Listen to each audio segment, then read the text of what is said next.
Nah, tapi kenapa biasanya di tempat-tempat yang lain itu pesawat terbang, lihat aja di Amerika, industri yang udah anjlok, di Opel juga yang anjlok, untuk mempertahankan itu di bail out, diberikan duit. Saya yang sehat yang di depan pintu mau mendapatkan FI ditikam dimatikan.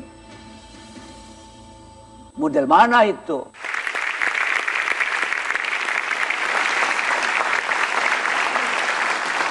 Saya yang sehat, yang di depan pintu mau dapat FII, ditikam, dimatikan. Model mana itu? Masih marahkah Pak Habibie sekarang melihat apa yang dulu diperjuangkan begitu banyak anak bangsa, kini sepertinya sia-sia? Saya tidak marah, kecewa. Tapi saya tidak mau mengeluarkan waktu dan tenaga saya untuk mengeluh dan menyalahkan siapa saja sehingga ini tidak terjadi. Saya harus lihat dari sudut positifnya. Jangan lupa ya, saya membuat industri strategis itu bukan ide saya. Ide bangsa Indonesia yang dicetuskan oleh Bung Karno. Saya itu diindoktrinasi. Waktu pesawat terbang itu terbang, saya plong. Karena indoktrinasi yang saya yakin saya harus laksanakan itu telah saya berikan kepada bangsa ini. Saya mulai dengan 20 orang. Waktu saya jadi Wapres harus saya serahkan industri strategis 48.000 orang dengan turnover 10 billion US dollar. Nah sekarang, dan bukan itu saja, saya sudah menandatangani kontrak untuk mengadakan di Alabama, di mobil. Saya buat assembly line dari N250. Dan saya buat di Stuttgart assembly line dari N250. Dan ini sudah 80% FAA certified. Sudah terbang. Tiba-tiba suruh berhenti. Yang benar aja dong. Nah, sekarang yang suruh berhenti Pak Harto ketika itu, Pak Habib. Bukan. Pak Harto yang menandatangani kerjasama dengan IMF. Dia tanda tangani. Yang sekitar Pak Harto yang menasihati bukan Menteri Stek dan Ketua BPS. Saya tidak sama sekali diikut sertakan. Anda tidak tahu sampai detik-detik terakhir pun tidak tahu tidak bahwa... Tahu. Saya tidak pernah lihat itu.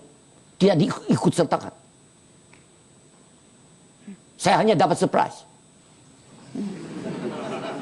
Dan di dalam hal itu waktu ditentukan ini harus berhenti. Pendanaan gampang, dia hanya pendanaan berhenti. Saya bilang gimana? Saya dapat dana dari pemilih yang 100% dimiliki oleh rakyat, oleh pemerintah. Dalam negeri? Ya jelas dong, nggak pinjaman dari luar. Saya dapat dari situ. Nah sekarang suruh berhenti. Alasannya utang-utang kita banyak, utamanya utang swasta. Bukan utang badan usaha milik negara. Dihentikan, yang mengambil alih, dia bubarkan. Yang bersangkutan pernah datang sama saya mengatakan, yang melaksanakan itu adalah IMF. Yang perintahkan. Kalau IMF datang kemari, dia mengatakan dia mau bantu, tapi saya harus matikan itu perusahaan-perusahaan. Saya tendang keluar itu IMF. Maafkan ya, bukan saya arogan. Pak Habibie, tapi ketika Bapak menjadi presiden pun, itu tidak Bapak cabut lagi, Bapak biarkan saja industri itu ditutup, padahal ada kekuasaan tertinggi seorang Baharudin Yusuf Habibie. Iya, itu yang mereka nantikan. Kalau andai kata saya laksanakan itu, he's only an airplane maker, he can never make Indonesian. Dia, itu yang mereka isunya ya tunggu.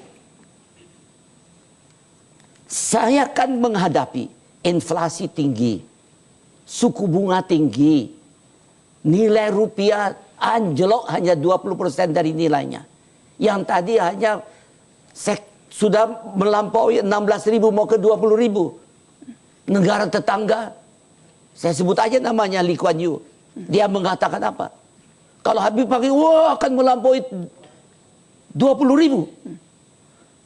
Orang antre, makanan kurang, PHK banyak. Itu kan lebih penting dari pesawat terbang itu. Saya dahulukan ini dulu. Jadi saya ngalah untuk menang. Yang menang itu siapa? Rakyat.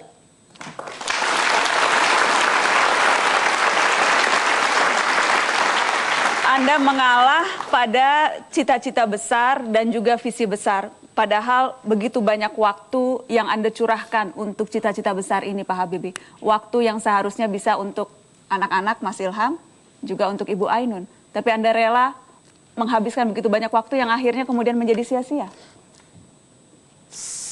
Bagi saya tidak sia-sia.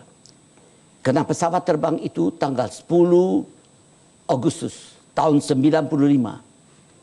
Mengenang 50 tahun Indonesia merdeka. Kita membuktikan kepada diri kita sendiri bahwa kita sama seperti orang Jerman dan yang lain bisa juga membuat pesawat terbang komersial.